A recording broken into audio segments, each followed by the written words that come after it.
주님께서 여러분과 함께 또한 사제의 영과 함께 요한이 전한 거룩한 복음입니다.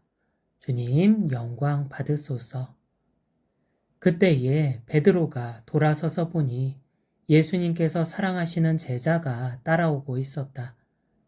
그 제자는 만찬 때에 예수님 가슴에 기대어 앉아 있다가 주님을 팔아넘길 자가 누구입니까? 하고 물었던 사람이다. 그 제자를 본 베드로가 예수님께 주님, 이 사람은 어떻게 되겠습니까? 하고 물었다. 예수님께서는 내가 올 때까지 그가 살아있기를 내가 바란다 할지라도 그것이 너와 무슨 상관이 있느냐? 너는 나를 따라라 하고 말씀하셨다. 그래서 형제들 사이에 이 제자가 죽지 않으리라는 말이 퍼져나갔다. 그러나 예수님께서는 그가 죽지 않으리라고 말씀하신 것이 아니라 내가 올 때까지 그가 살아있기를 내가 바란다 할지라도 그것이 너와 무슨 상관이 있느냐 하고 말씀하신 것이다.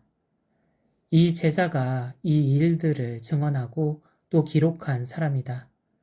우리는 그의 증언이 참되다는 것을 알고 있다.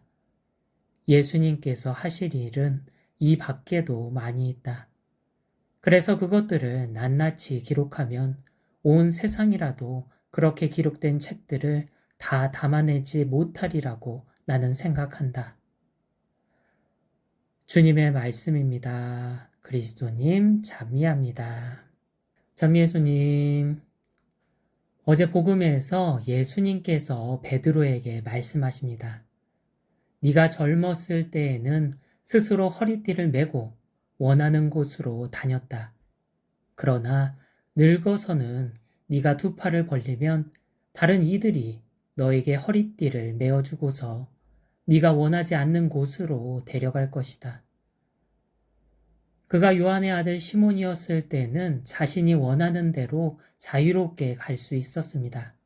그러나 교회 반석 베드로가 된 지금은 자신이 원하는 대로 갈 수 없었죠. 주님께서는 원하지만 베드로는 원하지 않는 곳으로 데려갈 것이었거든요. 주님께서 베드로를 데려가고자 한 곳이 어디일까요? 십자가 위죠. 예수님께서는 베드로가 두 팔을 벌리면 다른 이들이 허리띠를 메어 줄 것이라고 말씀하십니다.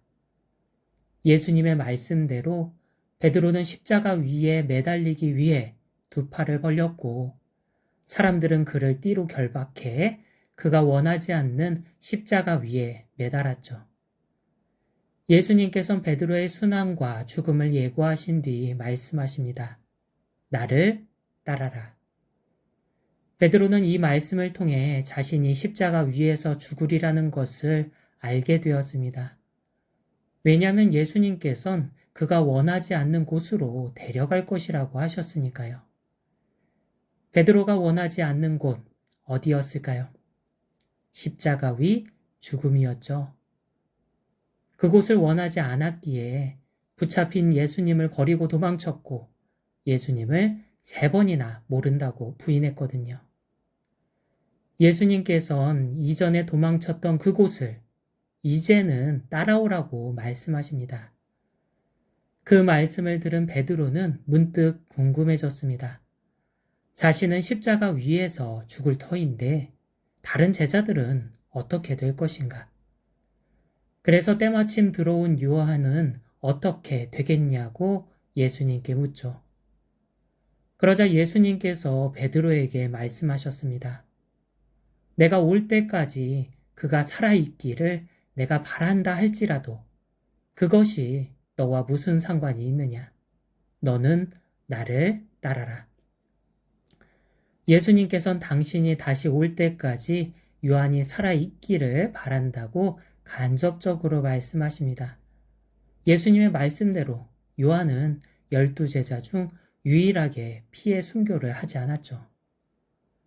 오늘 예수님께서는 베드로 사도는 십자가 위에서 죽길 바란다고 하셨고 당신이 사랑하시는 제자는 살아있길 바란다고 하셨습니다.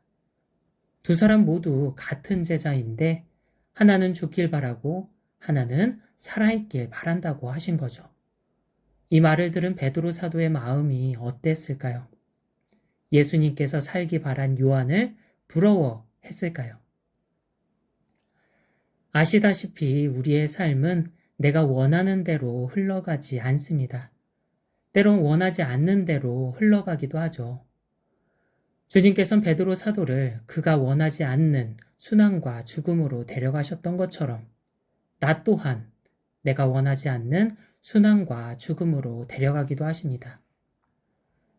이런저런 이유로 경제적인 어려움을 겪을지 모르고요.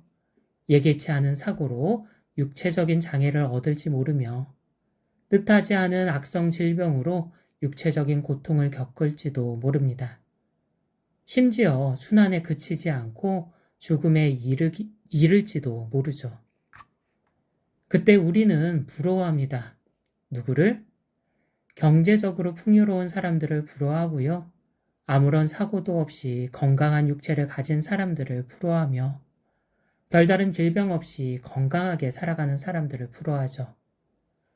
그런데 베드로 사도는 그런 우리의 생각이 잘못되었을지도 모른다고 말합니다.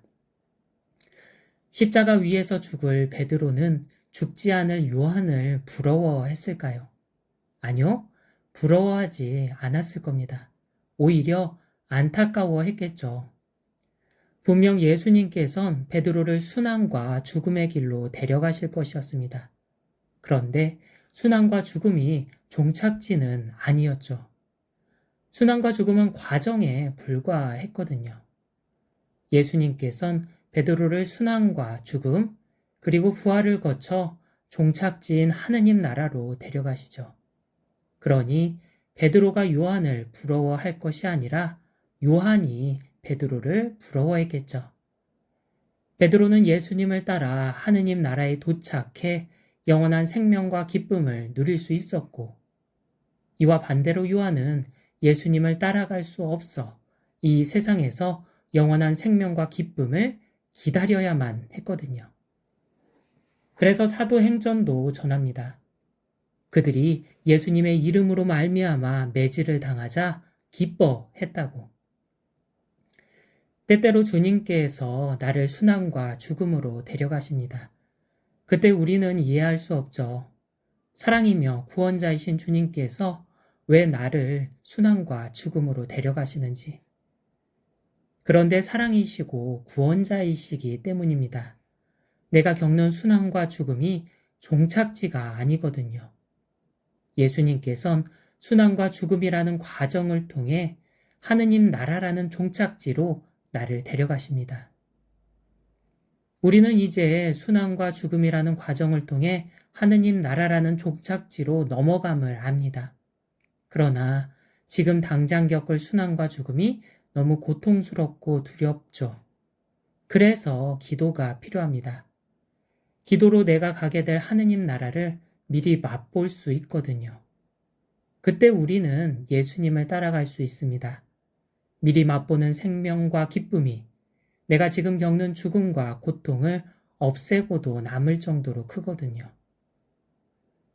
만일 내 삶에 순환과 죽음이 멀리 있다면 기도하지 않아도 될까요?